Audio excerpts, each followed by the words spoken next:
پانی ایسا مسئلہ ہے، میں بڑے بڑے پروپیگنڈا چلتے ہیں، میں اس کو واضح کرنا چاہتا ہوں۔ پہلے ہمارا پاکستان، پہلے ملک، پہلے فیڈریشن، ان سے ہمیں کیا ملے گا؟ اگر 5 لاکھ 6 لاکھ 10 لاکھ ایکڑ زمین آباد بھی ہوگی، کیا ملے گا ہمیں؟ 6 ارب 10 ارب 15 ارب 20 ارب۔ پاکستان کی ساورنٹی، پاکستان کے خلاف سازشیں، پاکستان کی ریاست کو نقصان پہنچے، وہ ہمیں عزیز نہیں ہے، ہم نہیں چاہیں گے۔ دیکھیں بات سنیں، وہاں پہ تو بزنس چلتا ہی نہیں، میں فرینکلی بولوں، وہاں پہ پروٹیسٹ چلتا ہے پی ٹی آئی کا، کیونکہ ان کے لیے پہلے عمران۔ ہم نے بار بار ان کو کہا ہے کہ آپ بات کریں، ہم پانی کا ایشو ہے، بہت بڑا ایشو ہے، یہ وہ ایشو ہے جس کو نیچرل ایشو کہا جائے۔ میری بات سمجھنے والے، سننے والے، دیکھنے والے سمجھیں گے کہ یہ وہ مسئلہ ہے جس میں باپ بیٹے کو مارتا ہے پانی کے اوپر، بیٹا باپ کو مارتا ہے، بھائی بھائی کو مارتا ہے، بھائی بھائی، کیونکہ پنجاب اور سندھ ہو، خیبر پختونخوا ہو، بلوچستان ہو، ہم بھائی بھائی ہیں۔ یہ پانی بڑا خطرناک مسئلہ ہے، خدا کے واسطے اس کو مت چھیڑو۔ ہم سے بات نکل گئی، پھر اس کا کہیں آپ کو حساب نہیں ملے گا۔ پہلے ہی 2 صوبے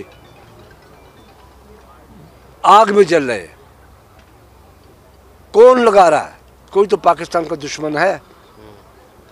جناب بات بڑی واضح ہے کہ پیپلز پارٹی نے اپنی سیاست سے، نہ گولی سے، نہ لاٹھی سے، نہ کسی اور وجہ سے، پولیٹیکلی جو ایشوز تھے صوبوں کے، ان کو حل کیا۔ اور پاکستان میں سے حکومت سندھ کے علاقے میں، جہاں ماضی میں ایسے ایسے نعرے دیے گئے ہیں جو خطرناک نعرے تھے، جن کو ہم نے ختم کیا پولیٹیکلی۔ بنگلہ دیش کا نعرہ نہیں تھا، سندھ میں ہندو دیش کا نعرہ تھا پہلے، بنگلہ دیش تو بعد میں آیا، مگر پیپلز پارٹی نے پاکستان کی فیڈریشن کو بچایا، اور ہم نے جتنے بھی ایسے سلوگن سے اس کا خاتمہ کیا۔ محترمہ شہید بے نظیر بھٹو صاحبہ، آپ کو یاد ہوگا کہ پانی کے ایشو میں وہ میدان میں آ گئی کہ میں فیڈریشن کو نقصان پہنچنے نہیں دوں گی۔ تو ہم پیپلز پارٹی باز ہے۔ اب بدقسمتی سے ایک غلط بات لوگوں کے ہاتھ میں آ گئی ہے، اس کو چھیڑ رہے ہیں، کیونکہ ان کی حیثیت کچھ نہیں ہے پولیٹیکلی۔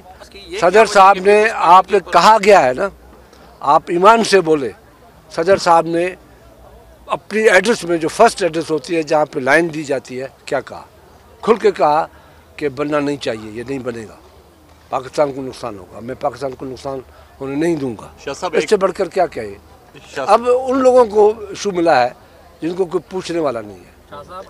یہ ایشو ہے، بہت خطرناک ایشو ہے، پانی سے چھیڑ چھاڑ نہیں کی جائے۔ وفاق بلوچستان کو سیریس دیکھ رہا ہے۔ ابھی بھی ہم نے بریفنگ مانگی تھی، بریفنگ میں بدقسمتی سے پی ٹی آئی نہیں آئی، پہلے ایگری کیا ہم آئیں گے۔ وہ ہر بات پہ سیاست کرنا چاہتے ہیں، پاکستان کی وفاق سے بھی سیاست کرنا چاہتے ہیں، سیاست تو نہیں کہوں گا، منافقت کرنا چاہتے ہیں۔ اور اب ہم نے پھر کہا ہے، بلاول بھٹو صاحب نے کہا ہے کہ میں پی ٹی آئی کو منانے کے لیے کوشش کروں گا، ان کو لے آئے، پراپر ایک مرتبہ ساری پارلیمنٹ بیٹھے اور اس کا مسئلے کا حل نکالے۔ بلوچستان، خیبر پختونخوا، آپ صحیح کہتے ہیں کہ ابھی کوئی کسی کو جرت نہیں ہے کہ کوٹا سے جا سکے، کسی کو جرت نہیں ہے، کسی کو جرت نہیں ہے کہ وہ ڈیرہ اسماعیل خان جائے، بنو جائے، یا کہیں اس جگہوں پہ جائے۔ کھلے عام وہ بیٹھے ہوئے ہیں۔ میں ایگری کر رہا ہوں آپ کے سامنے، کیونکہ ہم اگر ہر بات کو چھپاتے جائیں گے تو ملک کو نقصان دیں گے۔ کھلی بات ہے، بدترین حالات ہے اس وقت خیبر پختونخوا اور بلوچستان میں، اور کوشش کی جا رہی ہے کہ سندھ میں بھی ایسے حالات پیدا کریں۔ بالکل نہیں ہے۔ میں سمجھتا ہوں کہ اس وقت پولیس پہنچ چکی تھی، کیا وجہ ہے کہ اچانک ایس پی چینج ہو گیا، اور چیف منسٹر سندھ نے دعویٰ کیا تھا تو میں گرفتار کروں گا، اور وہ ثابت کر چکا، پہنچ بھی گیا چیف منسٹر۔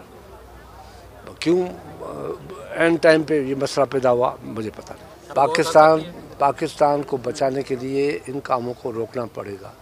میں کیا کیسے یہ نہیں ہے، ہم سیدھی سی بات کر رہے ہیں کہ بھائی ملک بچاؤ، تو انشاءاللہ پاکستان پیپلز پارٹی ایک مرتبہ پھر ملک بچانے میں سب سے آگے ہو۔ دیکھیں یہ مسئلے پہلے بھی آئے، یہ بد اعتمادی ہے۔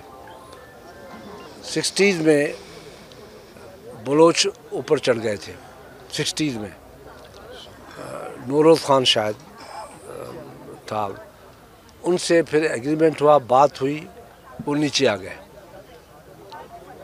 1962 میں سمجھتا ہوں اس کو گرفتار پھر کیا اور پھانسی دے دی۔ بد اعتمادی بہت بڑھ چکی ہے، اور بد اعتمادی ہم نے بڑھائی ہے، حکومتوں نے بڑھائی ہے۔ اب پرویز مشرف نے بگٹی کو شہید کر دیا، آج خود کدھر ہے؟